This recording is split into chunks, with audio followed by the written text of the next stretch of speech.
The Obama Presidential Center makes its official debut next week, on Juneteenth to be exact, and its exhibits filled with inspiration and hope mark a huge contradiction from what we're seeing from the current president.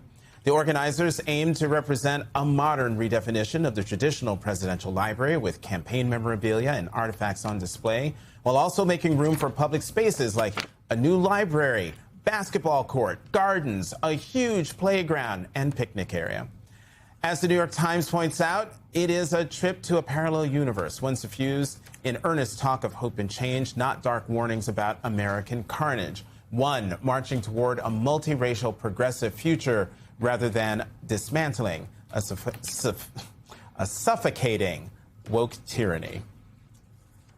Joining us now, Valerie Jarrett, CEO of the Obama Foundation and former senior advisor to President Obama.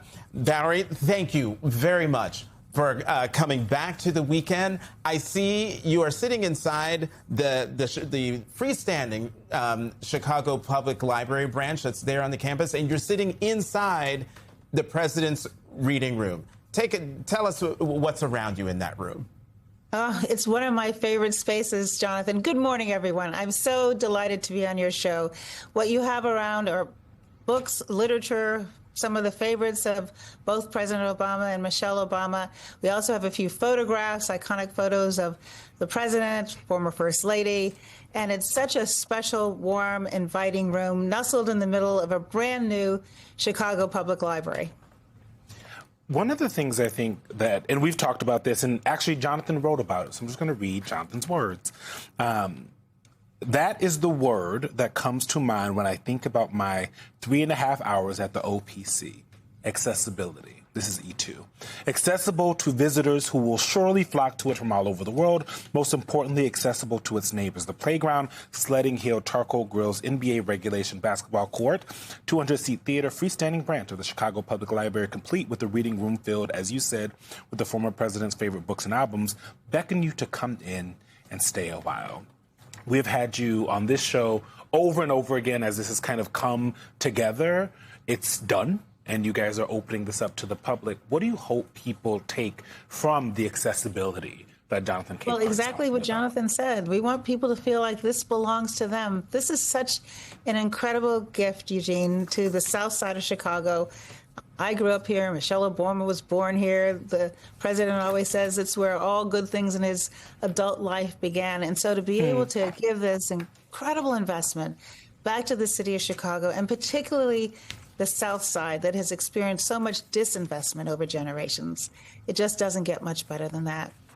And we want people to know, whether they come from across the street or around the world, that they belong here, that they'll be safe here, that they will feel included here, and hopefully they'll be inspired here to appreciate where President Obama's place in the arc of our history falls.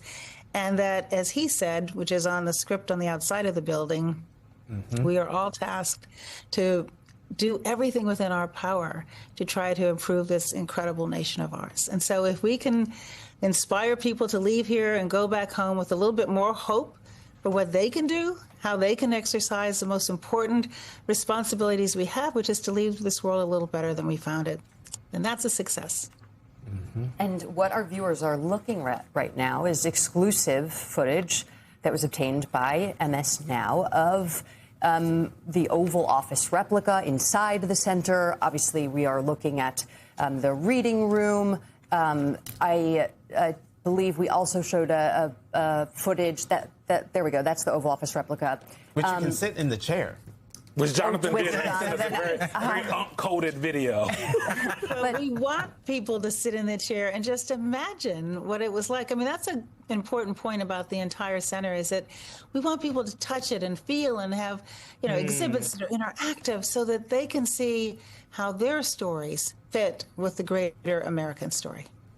Something that really caught my eye was the art, the Georgia O'Keeffe-inspired mural that is up. But Valerie, since this is a project you've been working on since, I believe it is 2015, right before the president left office. A very long time, just near the end of his presidency is when we began thinking about it in earnest. It's a momentous occasion for you, obviously. Can you just talk a little bit about your favorite spaces, your favorite part of this process, and what it means to you? Well, so Jackie, first of all, that's like saying, who's your favorite child?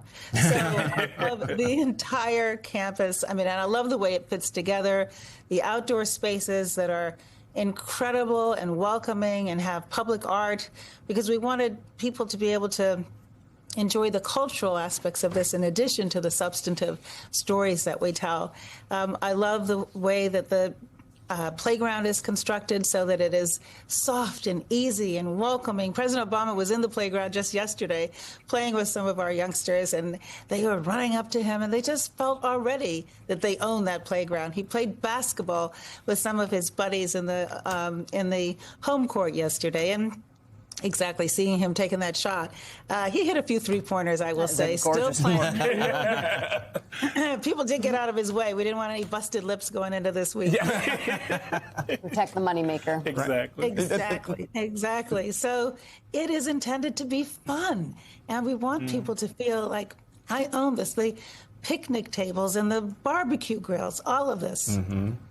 You know, Valerie, one of the things that is striking about this presidential center is that it's not your traditional presidential library. It is fully privately funded by the Obama Foundation. But the other thing that I found most striking is that as much as the Obama Presidential Center is about Barack and Michelle Obama, their rise through politics and the 2 terms in the presidency, it really is also about us, the people, the amount of time that is spent, the amount of displays that are all turning back to the viewer saying, this is how you are a part of this story, to me is one of the most important aspects of the center.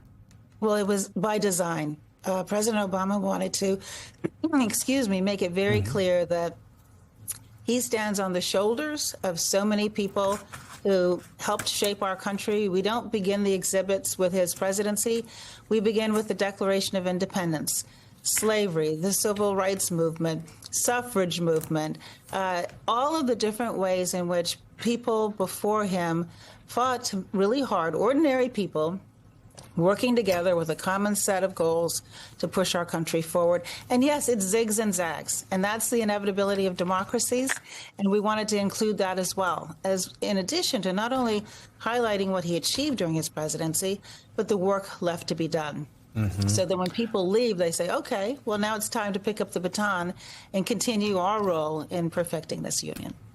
So much intentionality, it seems, went into this, including the opening, which is on Friday, the Juneteenth this year. I think that's people should think about that.